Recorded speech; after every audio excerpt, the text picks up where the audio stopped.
সুমন কাম তো শেষ, ল মহাজনের কাছে যা বেতনটা লই আই। ঠিক আছে ভাই, লোন যাই, বেতনটা লই। ঠিক আছে, দেরি করে লাভ নেই। ঠিক আছে ভাই, আমি বিকালবেলা ধান পাঠাই দেবো। মহাজন সাহেব আঙ্গো তো কাম শেষ, তাহলে বেতনটা দিয়ে দেন। আচ্ছা ভাই, তাহলে রাখলাম। তো তোর কাম শেষ না? জি মহাজন সাহেব, আমগো কাম শেষ। ও তোকে তো কাম শেষ না?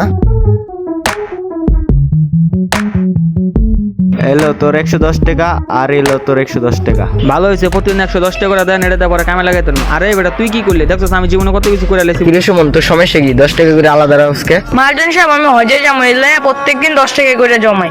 মহাজন সব কথা শুনছেন, ফকির নিয়ে চলে 10 টাকা জমাই বলে বলছেন যে কথা শুনলে কোনতে জিটটা উড়ে না। হ্যাঁ বেটা, তুই ঠিকই কইছিস। ফকির নাকি কি স্বপ্ন? আমি এত বড় ব্যবসা করি, আমি হজে দিতে পারি না ভাই, আবার 10 টাকা করে জমায় হজে দেবো? আচ্ছা যা যা, কামে যা। ঠিক আছে মহাজন সব, তাহলে থাকেন, কালকে কাজে আসবো না। আয় হতে যাও না। হাল্লার ফকির নাকি যে কথাবার্তা। আরে ওই তো মহাজন সাহেব, যাই তার কাছে।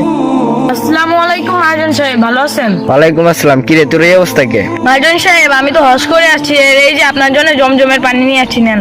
বস কি তুই কি সত্যি হজে গেছো? জি মহাজন সাহেব, সত্যি আমি হজে গেছি, নেন আপনার পানি। আমার এত টাকা থাকার পরেও আমি হজে দিতে পারলাম না, তুই 10 টাকা জমায় হজে গেছিস? বাইরে ভাই তুই একটা জিনিস রে। নিয়ত না করলে মহাজন সাহেব কখনোই হজে যাওয়া যায় না। ঠিক আছে মহাজন সাহেব, থাকেন। আসসালামু আলাইকুম। ভিডিওটা দেখে কি শিক্ষা পেলেন? আর ভিডিওটি ভালো লাগলে অবশ্যই চ্যানেলটি সাবস্ক্রাইব করুন।